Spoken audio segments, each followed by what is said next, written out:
Thank you very much. A very good afternoon good morning to all of you. It is not yet 12 o'clock. Mr. Chandrasekharan, Mr. Balakrishnan, Mr. Ramanathan, Mr. Dhanapal, Mr. Raju, and Mr. Kalyanaraman sir, and my dear friends.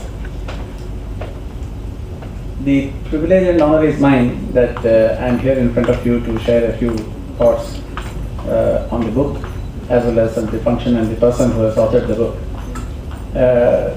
At least the previous speakers had some length of association with Mr. Dhanapal, but as luck would have it, I know him just for a very, very few days. He just recently led an assignment for us in terms of the compliance and shareholder approval and things like that. So my personal friendship or association with him has not been that long.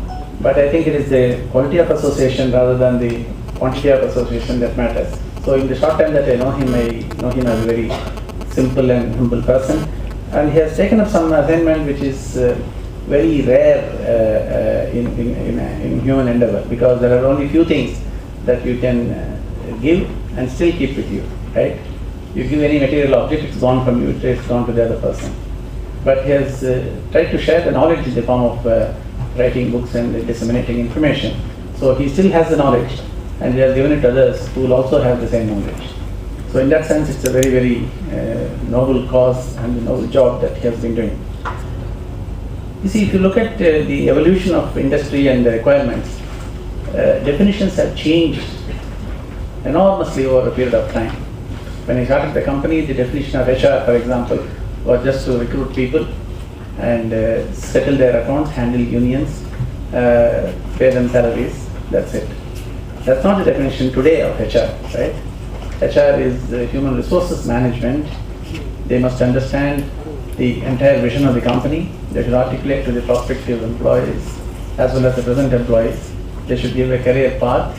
They should come up with a matrix type of a management where compensation structure is linked to the performance.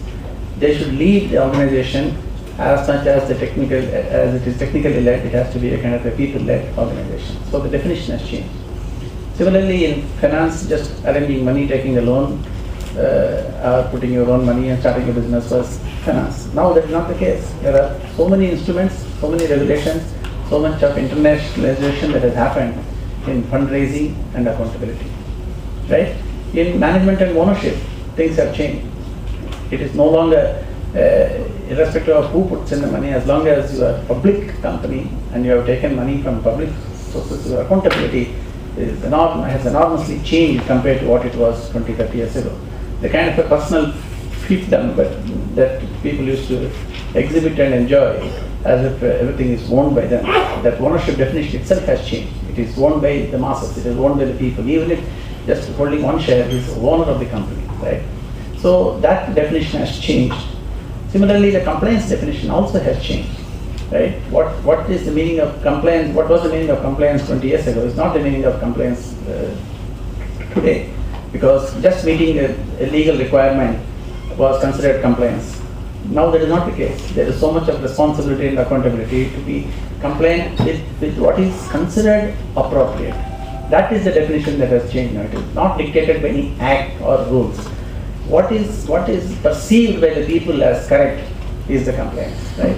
So that is how people, even in the largest democracy in the world, people when they go for voting and things like that, they are not looking at the rules, procedures, whether this government has followed this rule book or that rule book. It is a perception of performance, governance, communication, leadership, and what is right and what is not right. That is the perception based on they change the governments, right? So companies also have to react and interact based on the same level of understanding of the word compliance. From that angle, even though the new act talks about many changes, which are all extremely positive and the right changes, they should have been done much earlier is the only impression that I have. Right from the public deposits that are made much more stricter in terms of taking money from people and being accountable for it. Corporate social responsibility, the previous speaker touched upon it.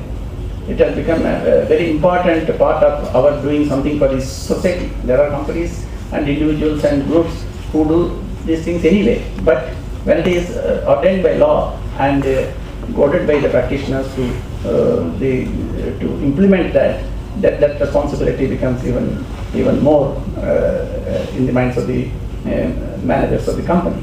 So that is a very, very welcome change and move, because we should not only take from this society or take from Mother Earth, but we should give back something to that, right? Similarly, on accounts and consolidation, which is compulsory now, auditors rotation, which is good, because as the old saying goes, familiarity breeds contempt, and it is always good to have some freshness in the whole thing. And auditors will be there, companies will be there, they will get new assignments, companies will get new auditors. So the kind of a fresh look at what is happening in the company is important from a stakeholder's perspective.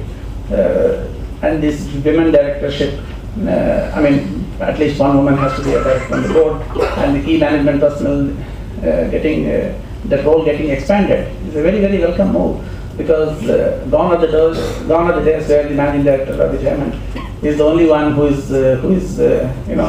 takes the bouquets and the brick pads. Now that ring is getting expanded, which is good for all the stakeholders, right?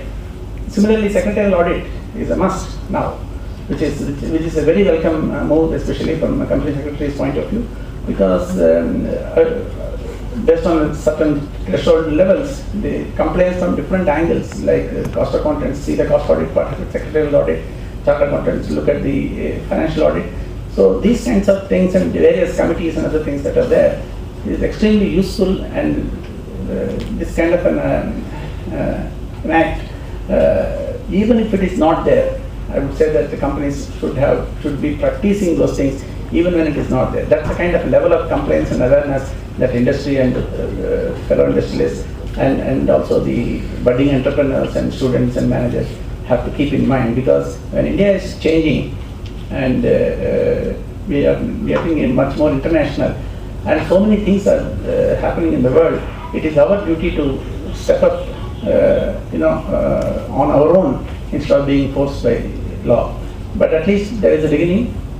Law has been promulgated, and a guide is very, very important, because these days, right from iPhones to all other gadgets, you need user-friendly interpretation and guidance to do anything, right? And it's very useful. So in that context, doing something that too, I'm told that is the first time in South India that a book like this has been done. And I really congratulate Mr. Dhanapal for taking this initiative, because nobody is forcing him to do these things, right? He's doing it on his own volition, with his own interest, zeal, enthusiasm, and he has put all that knowledge into this and do this.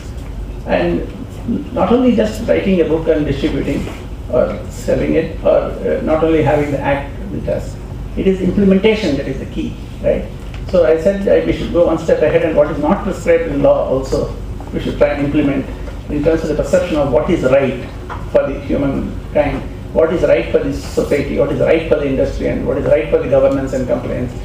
We should have an introspection and try to do that by ourselves. At least these things are there to guide us, saying that okay, in these aspects you do this which is considered appropriate. We should even go beyond the law, beyond the legal requirement, and do it. Say for example in pollution control, there are regulations in the country, but one should go beyond that and become a zero effluent discharge company, which is what, for example, Lockheed has been practicing for the last 20 years. I'm just giving an example to illustrate a point that one should go beyond what is prescribed to be able to be a leader and a leading icon in some of these initiatives. So this new book, I had a chance to go through it. I had a preview of this, and a copy of that was sent to me a couple of days ago. And it is extremely well written from two angles. One is, normally people are scared, I also went through these exams and passed this SWASs and all that. So section, act, that language, it frightens people actually. One doesn't want to go through it. But here, it is not act driven or the section driven. It is a topic driven, which is a very, very fundamental change that has been brought about, saying that okay, if you want to appoint a director, if you want to do the social responsibility issues, if I have accounting or audit, then I can just look up that chapter and whatever is relevant from accounting point of view, and inter alia the sections are referred. But it is not the section driven, it is activity driven. As I said, we are all here to comply have the compliance and governance from an activity point of view. So to that extent, it is a very, very welcome change, and that's a fantastic contribution that has been done.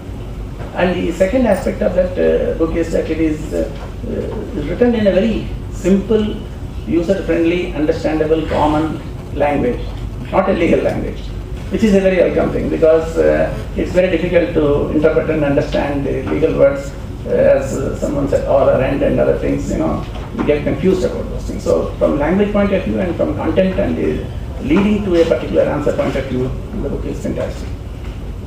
And overall, the topic itself, the New Companies Act, is extremely corporate friendly, I would say. And it increased the definitions, as I said in the beginning, of corporate governance. What is corporate governance? Earlier, there was no such word, as one of the speakers mentioned.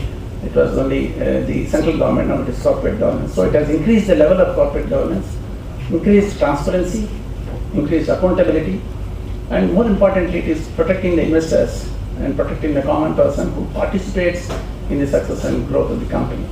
So they have many more rights, which is the right thing to have even without this act. So I would say that in conclusion, I wish Mr. Dhanapal all the best in terms of coming up with things like this, and what initiative he has taken should not be either stopped or stalled.